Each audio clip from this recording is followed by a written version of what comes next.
Welcome back to Total F1. Now the 2023 season is over, and everyone is now focusing on the upcoming one. So, we're going to talk about Ferrari's preparation for the 2024 season in detail, as the majority hopes the Italian racing outfit has the best opportunity to beat Red Bull in the upcoming season, with what they have shown in the last quarter of 2023. We have summarized everything that we know about their Project 676, introduced for the upcoming season. But before we proceed, hit the subscribe button and smash the bell icon for more exciting updates. Red Bull dominated the entire 2023 F1 season, updating the record books with new levels of achievement. But Ferrari was the barrier for the Milton Keynes-based squad to turn the season into a clean sweep, as Carlos Sainz was able to win the Singapore Grand Prix when the RB19 struggled there. In the last quarter of the 2023 championship, Ferrari appeared to be giving a closer fight to the champions, going for some wheel-to-wheel battles. They are working hard on the 2024 car, with the aim of winning the championship next year. This is the first full development under their current team principal Frederic Vasseur, as the 2023 car was already developed when he was appointed as the head of the team. After joining the team, he made a number of changes to the Maranello-based squad, with the aim of making their development process clean and clear. He promoted Enrico Cardile as the technical manager and made several external recruitments to understand the weaknesses of the SF23 project and to lead the Project 676 to a new direction.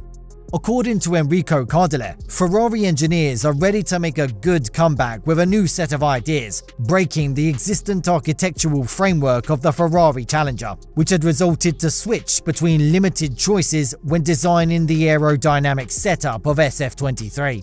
Talking about their 2024 development process during the latter stage of the previous season, Cardile said, "The 2024 car will be completely different from the one we have now. Developing this car, we realized that some choices have limited aerodynamic development. The next car won't be an evolution of this one, like the SF23 was of the F175. The chassis and rear will be different to favor aerodynamic development. It's perfectly clear to us what we got wrong. We know what our weaknesses are. We're not in no man's land. Now it's about adapting the car's characteristics to achieve our goals," he pointed out further. The main differences between the Project SF23 and 676 are the chassis and gearbox. Instead of further developing the existing ones, they will go to zero and redesign something new to revolutionize the upcoming season. As the engineering team identified, the main issue was with their aerodynamic setup. Ferrari had enough power from the engine, but they faced real difficulty in converting it to a true pace on the track with their aerodynamic problems. They worked extensively on the SF23 to correct its aerodynamic issues, but were never successful in closing the gap with Red Bull. However, they learned a lot from those failures, and will use that experience to design Project 676.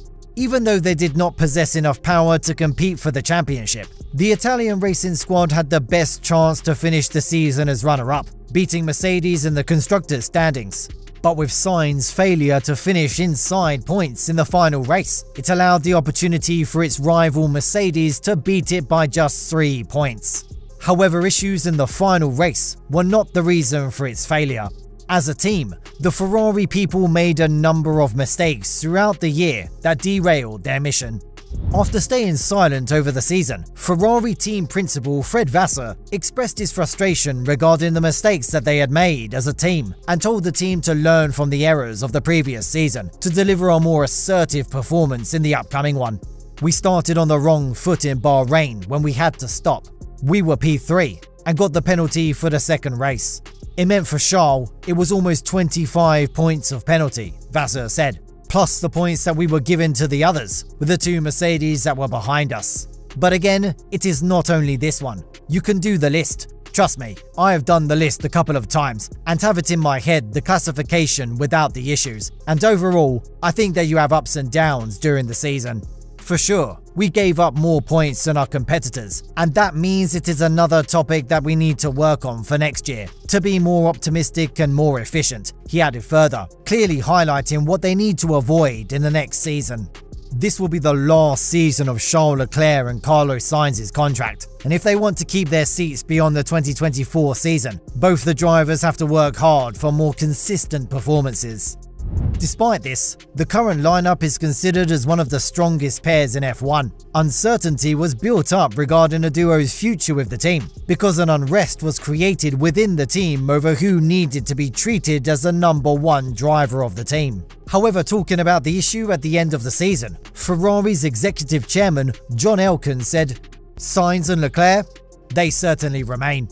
This season was disappointing because we finished third in the championship, but in the last quarter of the championship, we were also able to compete with Red Bull, and we achieved many poles.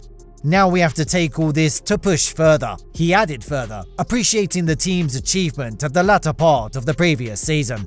Even though we highlighted Red Bull as the biggest rival for Ferrari to beat if they want to win the 2024 championship, there are a few other rivals for Ferrari that they should be concerned about. McLaren experienced a very lean start to the season at the beginning, but it was able to develop its MCL60 into the second fastest car of the grid in many occasions, challenging both Ferrari and Red Bull. On the other hand, Aston Martin also showed good form before the summer break, surprising everyone in the grid. In the early stages, it was the team to beat for Ferrari. We have nothing to say about Mercedes, as everyone knows how it can be dangerous when every factor is in the proper place for optimum performance. So Ferrari must beat all these rivals, including Red Bull, if they want to be the 2024 champions. According to unofficial reports, Ferrari has already designed their Challenger and is in the process of fine-tuning it for optimum performance. Every Scuderia fan had high hopes on their season at the start of the 2022-2023 seasons, but as a team, it was never up to the expectations. After some revolutionary reforms inside the team structure, they are working hard for the upcoming season, and let's hope they are able to win their first driver's title since 2008. What do you think about Ferrari's 2024 campaign? Will it be an effective one or end up as another hype? Share your thoughts in the comment section below. Thank you for watching the video.